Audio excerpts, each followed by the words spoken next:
Welcome back. ನೇಪಾಳದಲ್ಲಿ ನಡೆದಂತಹ ದುರಂತದಲ್ಲಿ ಬೆಂಗಳೂರಿನ 5 ನಾಪತ್ತೆಯಾಗಿದ್ದಾರೆ.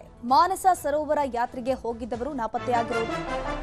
ಸಾಕಷ್ಟು ಜನರು ಎಸ್ಪೆಷಲಿ ಕನ್ನಡಿಗರು ಅಲ್ಲಿ ಮಾನಸ ಸರೋವರ ಯಾತ್ರೆಗೆ ಹೋದಂತಹ ಸಂದರ್ಭದಲ್ಲಿ ದುರಂತ ನಡೆದಿತ್ತು. ಆವಾಗ ಬೆಂಗಳೂರಿನ 5 ಜನರು ನಾಪತ್ತೆಯಾಗಿದ್ದಾರೆ. ಇವರೆಲ್ಲ ಅಮೆರಿಕಾದಲ್ಲಿ ನೆಲೆಸಿದ್ರು.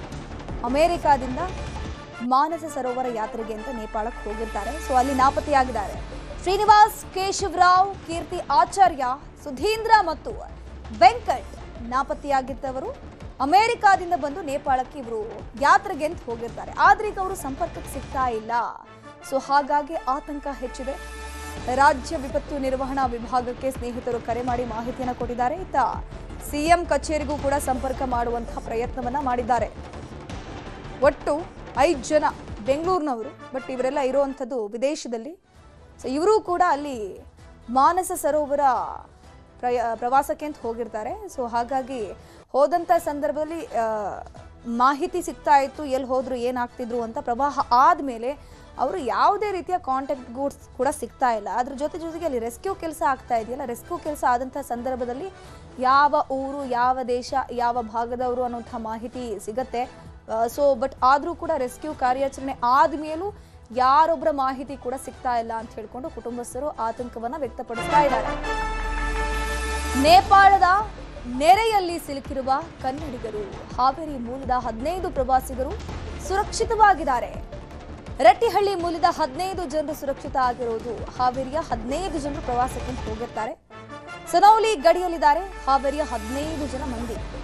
ಇನ್ನೇನು ಸ್ವಲ್ಪ ಹೊತ್ತಲ್ಲೇ ಅವರು ಭಾರತಕ್ಕೆ ಎಂಟ್ರಿ ಆಗ್ತಾರೆ. ಪೊಖೋರಾದಿಂದ ಬಸ್ ಮೂಲಕ ಸನೌಲಿಗೆ ಪ್ರಯಾಣವನ್ನು ಬೆಳೆಸಿದ್ದಾರೆ. ಸನೌಲಿ ಅದು ಗಡಿ ಭಾಗ. ಸನೌಲಿ ಗಡಿಯಲ್ಲಿ ಪೂರ್ಣ ಪ್ರಮಾಣದ ತಪಾಸಣೆ ಇರುತ್ತೆ. ಅದಾದ್ಮೇಲೆ ಅವರು ಭಾರತಕ್ಕೆ ಎಂಟ್ರಿ ಕೊಡ್ತಾರೆ. ಸನೌಲಿ ಗಡಿ ಮೂಲಕ ಭಾರತ ಪ್ರವೇಶ ಆಗುತ್ತೆ. ಉತ್ತರ ಪ್ರದೇಶದ ಗೋರಖಪುರದತ್ತ ಈ ತಂಡ ಈಗಾಗಲೇ ಪ್ರಯಾಣವನ್ನು ಬೆಳೆಸ್ತಾ ಇದೆ. ಪ್ರವಾಹ ಹಿನ್ನೆಲೆಯಲ್ಲಿ ಪ್ರವಾಸವನ್ನು ಅರ್ಧಕ್ಕೆ ಮೊಟಕುಗೊಳಿಸಿದ್ದಾರೆ. ಲಕ್ಕಿಲಿ ಹಾವೇರಿಯ ಜನರು ಇಲ್ಲಿದ್ದಾರೆ. ಹಾವೇರಿ ಮತ್ತು ಕಲಬುರಗಿ. ಹಾವೇರಿಯಿಂದ 15 ಜನ, ಕಲಬುರಗಿಯ 2 ಪ್ರಯಾಣಿಕರು ಕೂಡ ಇದ್ರು. ಅವರೆಲ್ಲ ಸೇಫ್ ಆಗಿದ್ದಾರೆ. ಪ್ರವಾಹ ಆದಂತಹ ಒಂದು 50 ಕಿಲೋಮೀಟರ್ ದೂರದಲ್ಲಿ ಇವರು ಇರ್ತಾರೆ. ಯಾವಾಗ ಪ್ರವಾಹದ ವಿಚಾರ ಗೊತ್ತಾಗುತ್ತೆ, ಪ್ರವಾಹ ಬಂತು ಅಂತ ತಕ್ಷಣ ಅವರು ಪ್ರವಾಸವನ್ನು ಮೊಟಕುಗೊಳಿಸಿ ವಾಪಸ್ ತೆರಳಿದ್ದಾರೆ. ಈಗ ಗಡಿ ಭಾಗದಲ್ಲಿದ್ದಾರೆ. ಅಲ್ಲಿ ಎಲ್ಲ ರೀತಿಯ ಚೆಕಿಂಗ್ಸ್ಗಳು ಆಗ್ತಾ ಇದೆ. ಅದಾದ್ಮೇಲೆ ಭಾರತಕ್ಕೆ ಬಿಡ್ತಾರೆ. ಶಿವಮೊಗ್ಗದಿಂದ ಒಂದು 8 ಜನ ಬಂದಿದ್ವಿ. ಪ್ರೋಗ್ರಾಮ್ ಮುಗಿಸ್ಕೊಂಡು ಅವ್ರಿಗೆ ಸಿಲುಕದೆ ತೊಂದರೆಯಿಂದ ಪಾರಾಗಿ ಈಗ ಇಂಡಿಯಾ ಬಾರ್ಡರ್ಗೆ ಬಂದ ಶಿವಮೊಗ್ಗ ಮೂಲದ 6 ಮಂದಿ ಪ್ರವಾಸಿಗರು ಕೂಡ ಸೇಫ್ ಆಗಿದ್ದಾರೆ. ಹಾವೇರಿ, ಕಲಬುರಗಿ ಆಯಿತು, ಶಿವಮೊಗ್ಗದ 6 ಮಂದಿ ಕೂಡ ಸಿಕ್ಕಾಕೊಂಡಿದ್ರು. 6 ಮಂದಿ ಕೂಡ ಸೇಫ್ ಆಗಿದ್ದಾರೆ. ನೇಪಾಳಕ್ಕೆ ಪ್ರವಾಸಕ್ಕೆ ಈ 6 ಮಂದಿ ಹೋಗಿರ್ತಾರೆ. ಸದ್ಯಕ್ಕೆ ಸುರಕ್ಷಿತವಾಗಿದ್ದಾರೆ. ಭದ್ರಾವತಿಯ 2, ಹೊಸನಗರದ 2 ಸೇಫ್ ಆಗಿರೋದು. ಸದ್ಯ ಲುಂಬಿನಿ ವನದಲ್ಲಿ ಈ ಪ್ರವಾಸಿಗರಿದ್ದಾರೆ. ಪ್ರವಾಸವನ್ನ ಮೊಟಕುಗೊಳಿಸಿ ಭಾರತಕ್ಕೆ ವಾಪಸ್ ಆಗಿದ್ದಾರೆ. ನಾವು ಸುರಕ್ಷಿತವಾಗಿದ್ದೀವಿ ಅಂತ ಹೇಳ್ಕೊಂಡು ಪ್ರವಾಸಿಗರು ಮಾಹಿತಿಯನ್ನ ಕೊಟ್ಟಿದ್ದಾರೆ. ಅಂದ್ರೆ ಆಲ್ಮೋಸ್ಟ್ ಎಲ್ಲ ಕನ್ನಡಿಗರು ಕೂಡ ಸೇಫ್ ಆಗಿದ್ದಾರೆ ಅನ್ನುವಂತಹ ಮಾಹಿತಿ. ಆಮೇಲೆ ಪ್ರವಾಹದ ಬಗ್ಗೆ ಮಾಹಿತಿ ತಿಳಿದ ತಕ್ಷಣ ಅವರು ಪ್ರವಾಸವನ್ನು ಮೊಟಕುಗೊಳಿಸಿದ್ದಾರೆ. ನೇಪಾಳ ಪ್ರವಾಸಕ್ಕೆ ಬಂದಿದ್ದೇವೆ.